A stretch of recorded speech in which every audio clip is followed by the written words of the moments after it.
Hello again, and welcome to Chapter 17 of my Balsa USA SPAD 13 build.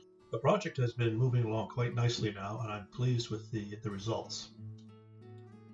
There are always the little things, and unfortunately unforeseen things that crop up in a build like this, so you have to address them as they come on.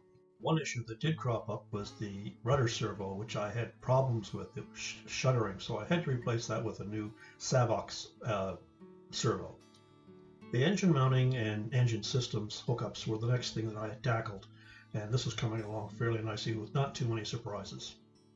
Here you can see the servo receiver tray with the new Savox servo installed. I ended up replacing the elevator servo for the same exact reason. Under load it would shudder. Here are a couple views of the aircraft, anxiously awaiting for the attachment of the wings.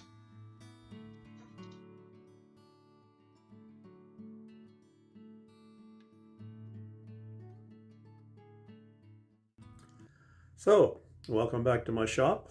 I've been fairly busy the last little while, and I thought I'd give you a little bit of an update on what's been going on. So, here we go. Let's have a look.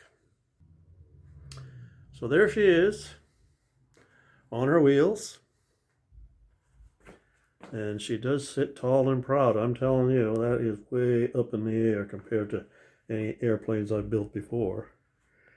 But as you can see, a lot of the details have been taken care of. I have my sights in place. I have the windshield in place, the center section wing with the fuel line tubings, also known as servo wire hiding spots, are now in place. One thing I did do on the windscreen is I picked up an idea from one of the photos from a museum, and they actually elevated it up a little bit. I suppose it was to hopefully protect the pilot from some of the slipstream around the lower version of the windshield. So I basically put that on and looked like, as if it was riveted on. Also right here in the center of the picture, right here, that is going to be the fuel fill. And this basically is just a little cap that comes off and I can fill up, close it off, close the system off. The exhaust residue from the exhaust pipe. And my pull cables are now installed. Everything is functional there. So overall, it's coming along very nicely. I'm very happy with what I'm seeing. So a couple of things here. Just give me a second. So now I have the radio gear basically operational. Obviously the ailerons aren't tested yet. I just wanted to give you an overview of how my switching is inside. So the master switch, if you can just see right here, is just above the clock. So I can turn that on. And you see the green light that comes on that tells me that it's in place. And then down here on the lower right, I have a switch.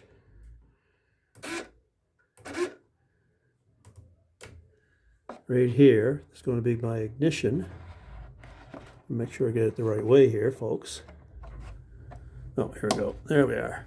And now you can see the light comes on. And the light is also controlled by the radio. So that is my engine kill switch. On, off. And if it's on, and this would be the master switch. When I shut that off, also it shuts that off as well. So everything is functional. And you can see this right here. So we have aileron movement. And we have rudder movement. Pull system is working well. So very happy with that. So now the next project is mounting the wings, getting the ailerons wired in place, and the rigging, which is going to be fairly time consuming. Anyway, hope you've enjoyed this short video. So here are the top and bottom wings finally attached to the fuselage. And yeah, I do like it, but can't wait for those interplane struts to finish it off. In this photo, you can see the new bottom wing attachment brackets that I had to fabricate. The original ones were too small, or actually too short. It was very difficult to get the attachment bolts into the wing. Hello again, and welcome to my shop. I'm here to go over some of the things that I've been working on over the last couple of days, basically trying to get things ready and actually started to get pretty close. Did run into a few setbacks, but nothing too serious. So I'll just go show you a little bit of what I've been doing. So I've just finished the left wing aileron installation, and basically everything has been hooked up. I have a device so that I can cycle the servo to make sure everything is where it wants to be. And so far, very pleased with the installation. One thing I did want to show you was this nifty little device from Sullivan, and it's called a clevis tool. And basically what it does is clevises can be a real pig sometimes. And basically you just put this inside here, give it a little twist, opens up the teeth, and out it pops. Very, very handy little tool. One of the other things that came to light was I was going to need to make up some servo extension cables. I had some around, but I didn't want to have a whole lot of connections. I wanted to have one fairly long piece with just two connections on each end. So I decided to buy a kit and make my own. So as you can see, I've started here. This is obviously a factory one. I'm just using that for reference, so I'll make sure I get it to go together. This is the cable that I use, and I've already got 3 male pins installed on here. At that point, I thought everything was going along really, really fine, but then I found out that there was other issues. And one of those issues is the fact that these little housings that those pins go into, it's hard to see with the camera, I realize that. But what was happening was the cable, because I use 20 gauge and it's bigger than the ordinary stuff, it will not fit inside. So this is not a good idea for my application. But at any rate, this is what the kit gives you if you're using the smaller gauge wire. As these are the males and the housings, and then the big clip that goes over it, and these on the other side are the female. They're relatively easy to put together, and once you get them with the cuts all made and the right lengths, then put the pieces in, and then you have a crimper that basically will crimp them together, and it does a very, very good job. My issue, as I say, was this particular cable was a little too big. So what I've done is I've ordered, you can get heavy duty or extra large connectors, and that's what I'm going to do. Those are on order right now, so hopefully that'll be able to finish that off when those parts come in. Thought you might like to know that. So, as I am getting close to the point where I'll soon have to be looking at the center of gravity and balancing the aircraft, I also come to the realization it's a quite large, quite heavy aircraft, and I want to be able to do this accurately.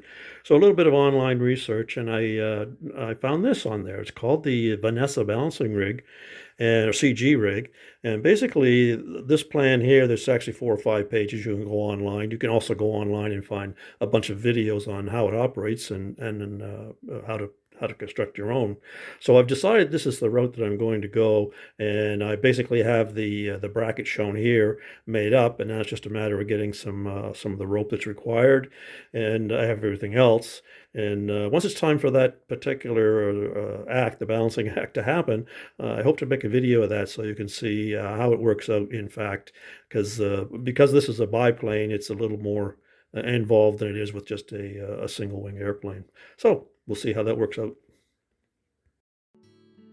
So that's a wrap for Chapter 17, and I hope you have enjoyed it. The project is actually getting quite close to completion now.